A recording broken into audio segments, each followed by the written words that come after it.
Welcome to Across the Bridge. This series will explore the intersection of creativity, community, and commerce in our beautiful and diverse city of Cambridge. In our inaugural episode, we're going to dive deep into Central Square. At the crossroads of Cambridge, Central Square lies between Harvard and MIT. It also houses government offices and a biotech industry. As a commercial and transportation hub, it is heavily trafficked, and the local businesses, public art, and community events uplift its vibrant and unique spirit. We went and talked to some of the biggest paragon of the area, including Nabil from the Middle East, Gabe, who designed the Sunblock, and Shelley Wolfe, the new Executive Director of CCTV. Their stories highlight the struggle to maintain authenticity and expression in the face of development and gentrification in our ever-evolving city. Let's dive in.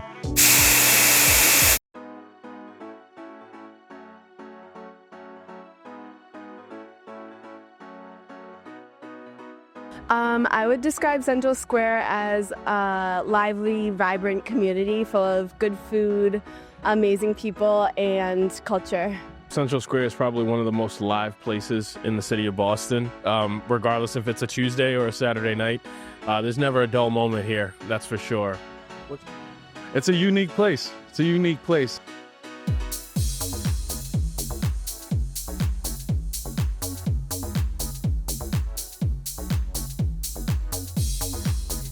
Events like these, honestly, for the people, by the people in a sense, like, I feel as if the real way to connect with people is to let people do what they want to do. Been here for almost 10 years. And one of the things that I've noticed is there's a lot of development, which does cause concern, because to me, that means if you're building something, someone's getting pushed out.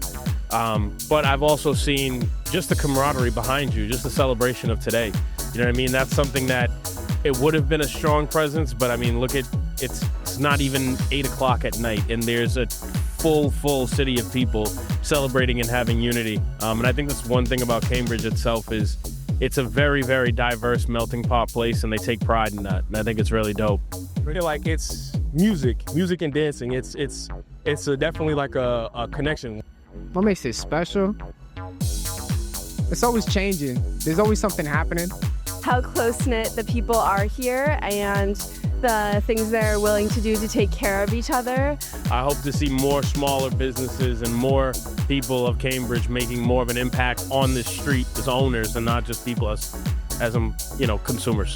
Central Square does owe something to the residents of the city to kind of keep those prices low, kind of make sure that despite all the interest that's coming in the city, that it's defending the rights of the people that built it up in the first place. I think there needs to be more action done to protect the residents and the families that live here because they're what creates the community.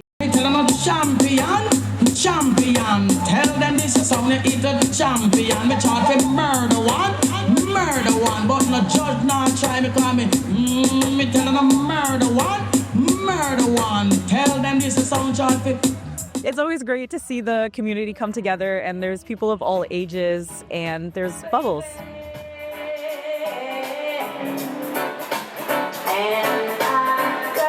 I hope in the future it keeps going like this, just having moments of, people of all kinds of ages coming together and seeing all the joy.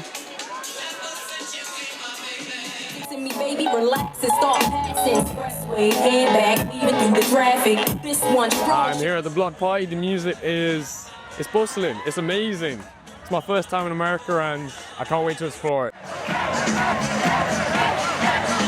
Being a music artist, the first time I came down here, I was watching Bridgeside Cypher.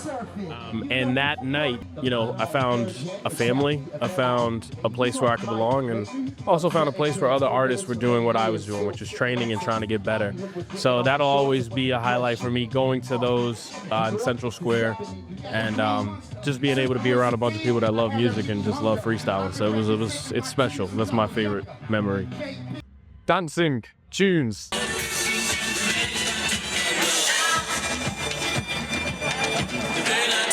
Seeing everyone out here tonight, it's a good feeling. A thriving business community since the 19th century, Central Square boasts a stimulating mix of retail, service, and emerging industries.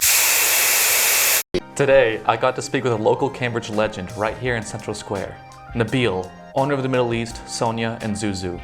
Hello and Thanks for sitting welcome. down. Yes. See you. Good to see you. So CCTV is always welcome. We love you guys. Thank you so much. So tell us a little about, the story, the origin. Okay, well, the story started 1973. I always wanna open a little small, dining place owned by a couple older Lebanese couple from my country. They passed a place to me and my family back in 1974. In 1974, the Middle East was about 24 seats, like half a dozen tables. Yeah. So right after that was way too small for us. We rented next door and expanded the place, and we turned it back in the 1975 to like a supper club. Yeah. And it was like sit down, you'll watch like Middle Eastern music and belly dancers, and then we had our own jazz and rock and pop and all kind of different music. So.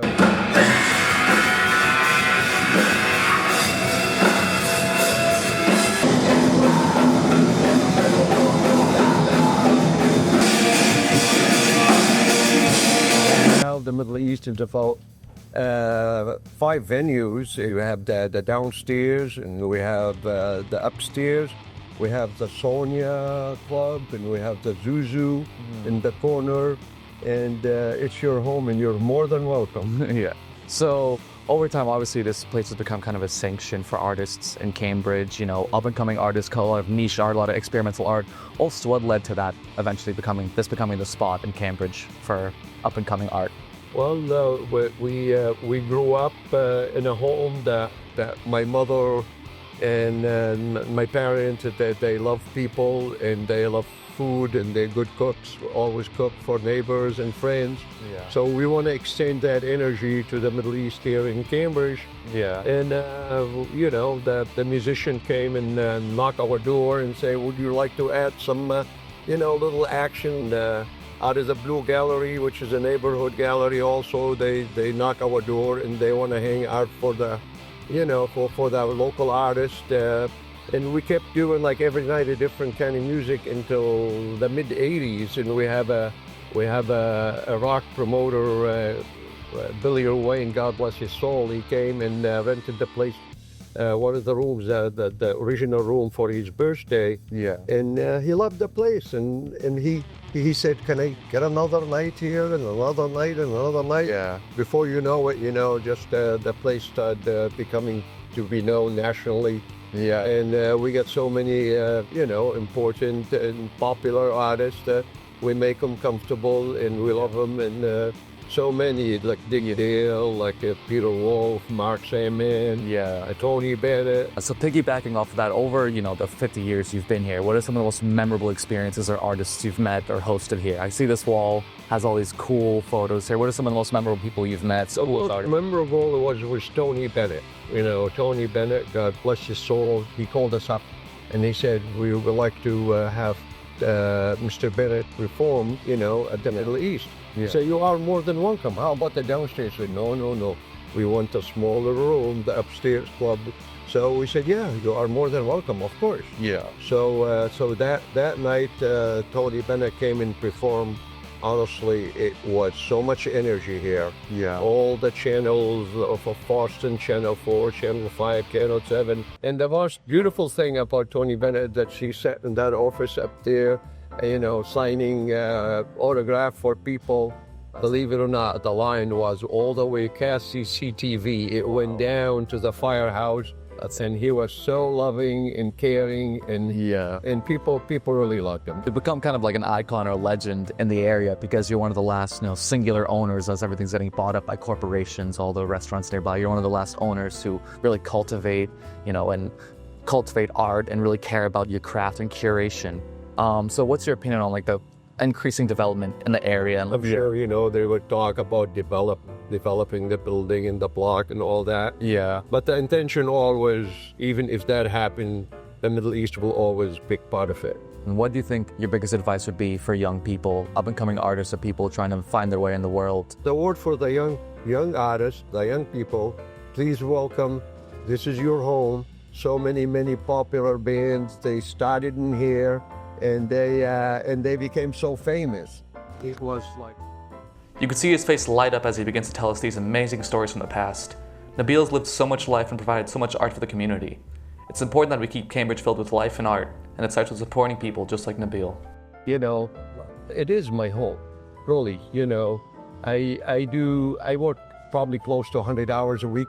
Yeah. And I live right across the street. I'm a part of the community, and I love it. And as long as I'm around, and my promise to the community and the musician to keep the art and the music and the warmness and the good food happening in here. That's amazing. As the central square in Cambridge, it is downtown Cambridge, Main Street, if you will. Public art is a defining feature of Central Square, and community leaders actively work to curate the area to serve the people and the identity of the artists and neighborhood. In the upcoming segment, we speak with architect of the Sunblock in Central Square, Gabriel Cira. Funded by Shade is Social Justice Initiative, a climate resiliency grant for the Boston metropolitan area, the project aims to create a shaded gathering space that is both inclusive and intimate. Cira discusses the vision behind the design, the creative decisions that shaped it, and the challenges of building a structure that responds both to environmental and social needs. My name is Gabriel Cira. I'm a practicing architect. I live in Cambridge, and I run a small firm called Cira, and we work on projects for public space and like spaces of assembly and gathering. So for this project, Sunblock, I worked with my friend and creative collaborator Matthew Okazaki. So you mentioned your kind of emphasis on kind of the public impact of your design. How has that played a role in your work? For Matthew and I in this project, we were excited to do something that was like right in the middle of a heavily trafficked public plaza that is also open 24 hours a day. We wanted to carve like a kind of a more enclosed but public space within the public way. In the Cambridge that we know today, so much of space is gentrified, meaning that you really need to be like buying something to be there, and also the types of public spaces that are just available for people to just like hang out and do nothing or read or meet friends without having the burden of like buying something. So yeah, we wanted to address that with this project.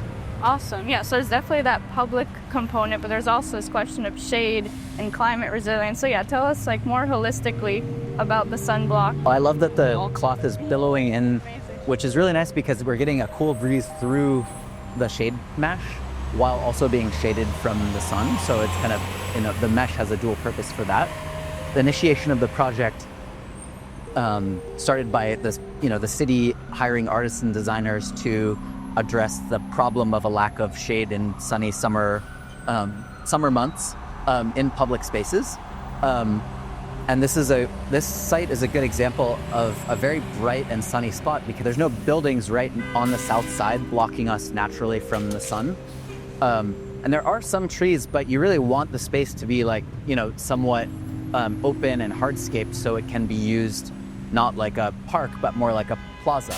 But also for us, it's a site where tons of people come all the time. It's really literally at a crossroads of Main Street and Mass Ave. It's also at the border between Central Square and the neighborhoods.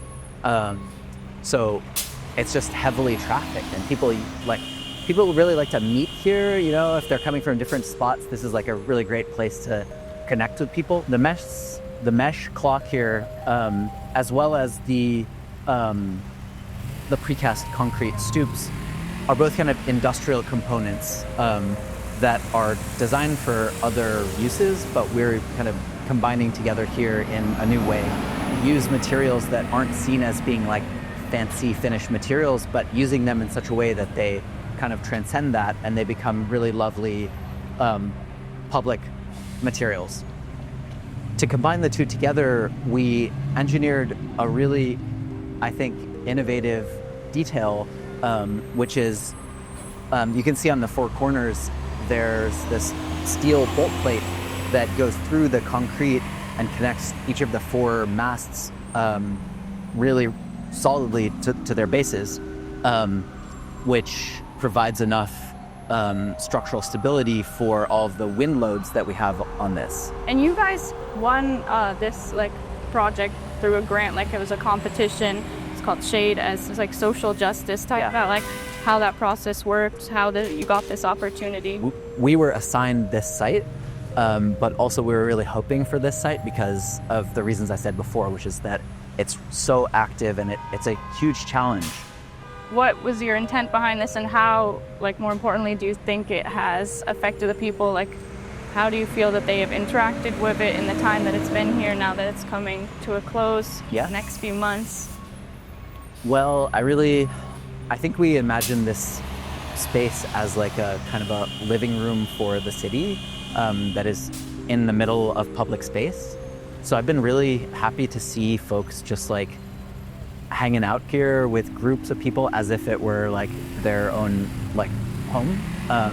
That's really just like such a wonderful success for me. Every time I bike by, there's a different group of people or many groups of people like arranged on the steps and like hanging out or whatever, listening to music. So I think that's my favorite part, is just seeing how people use it. And I think maybe as a final note, like that was a super important part of the design, is that, you know, if we had just put chairs or benches in here, there's kind of only one way to use a chair or a bench. But with this kind of precast concrete step, you can sit on it, you can lie down on it, you can kind of like sprawl out, you can like walk up and down it. So it's like, it's a piece that invites all kinds of different creative or, you know, just like comfortable uses. So it's really meant to be just like, you provide the imagination, like this is just a setting for it. And it happens to be like really cool, nice and shady. And I hope also like a pleasure to be inside. Some people refer to it as our downtown. I think it is more accurately defined as our heart. We're delighted to welcome Shelley Wolfe, CCTV's new executive director. From its beginnings in 1988, providing a public platform for beautiful freaks, artists, and nonconformists which inhabit this great neighborhood and city, to its current role as a hub for local stories, media training, and technology literacy, CCTV has truly grown with Central Square. Shelley Wolfe, thank you for joining us. Thank you for having me. So you are a recent addition here at CCTV. Yep. Can you tell me a little bit about your journey prior to joining this team? Sure. It goes way back. So I started community television back in 1998, actually. I started out as an intern and worked my way up. I was in Pacifica, California, and learned every aspect of production, from, you know, how to run the cameras to run the control room, directing and technical directing a live weekly show, to audio engineering a live musical show. That was one of the oldest shows on the West Coast. That was a live entertainment show with multiple acts. I went to Fitchburg Community Access TV station. I worked there. And from there, I went back to Silicon Valley, where I managed 7 channels in the Silicon Valley area. And then the last 10 years, I actually was running just the education channel, working with students out of Philadelphia. So I got to build a studio from the ground up twice and really provide an opportunity to work, you know, let students see that there is an opportunity out there and that this is a field that they could go into. And CCTV had always been on my list as a place that I wanted to be, and never did I think I would be the ED of that, and I have landed here, and I'm really excited to be here. So, what role do you think community TV stations should play in the communities where they're located? Yeah, I mean, again, I think it just us being in the community and letting them know that we're there, it is our responsibility to make sure that everybody is represented. And again, making sure that we're not creating barriers and that people can come into our space and utilize our space, and making it accessible, whether it's people with accessibility needs, whether it's people of race, culture, ethnicity, sexual orientations, whatever. It's just, we are that community space. And I think, you know, our mission organization shares that and serves that, and our values serve that. And, it's really important that we maintain that. We are in a society where, we're getting a lot of pushback from top politics around that. And I think one thing that really resonates for all of us is the importance of maintaining equity at our organization. And that is part of our values, and we're not going to move away from that. Wonderful. Yeah. One thing that we've seen with people that we've talked to is kind of this feeling that a third space has kind of disappeared, not only in Cambridge, but in general, like in our culture, where you're expected to buy something wherever you are. So one thing I just want to thank you for is, and the staff here at CCTV is creating that kind of third space where a community can come together without being expected to be consuming something or paying for something. So Absolutely. I mean, creativity is where it starts, especially at a time of conflict. And, again, amplifying voices and having those voices heard. We had an amazing reading the other day with around Frederick Douglass. And I think creating those spaces is just so key to what we do. And as you said, there's no charge, right? We do encourage people to donate to our work because, again, our funding is always at risk. And so we do need to diversify our funding, but we are, an open organization, and we want to make sure that we can, continue to facilitate that and make sure that it's a space where people can come in and use their voices. So, right. Yeah. I want to dig into something that you said there about the funding and support. So as I understand it, feel free to correct me if I'm totally off on this, but a lot of the funding in the past has come from providers like Verizon and Comcast, who are seeing revenues dwindle because of streamers eating up more of the market. Where does that leave community TV, and what's being done to make up for that lost funding and support? Yeah, great question. It is a challenge, right? Laws were passed in 1984 when cable was first coming out that, we were going to be given money through the right-of-way fees that were charged to cable companies to come into communities. And as you say, people are streaming more and more. And the idea of cable funding has gone down, so our funding has gone down. We are grateful for our city, who has continued to support us in that aspect. But we also know that probably one day that might not be a real resource, right? Because cable revenues are going to continue to delve down. So we do have to diversify our funding. And I think all community access centers need to be thinking about, what does fundraising look like? What does diversifying funding look like? That still maintains the equity and the level of what our organizations stand for. Yeah, beautiful. Well, Shelley, thank you so much for coming in. Appreciate the work that you do. We love CCTV and hope that it's a beacon for the community for years to come. Great. Thank you so much.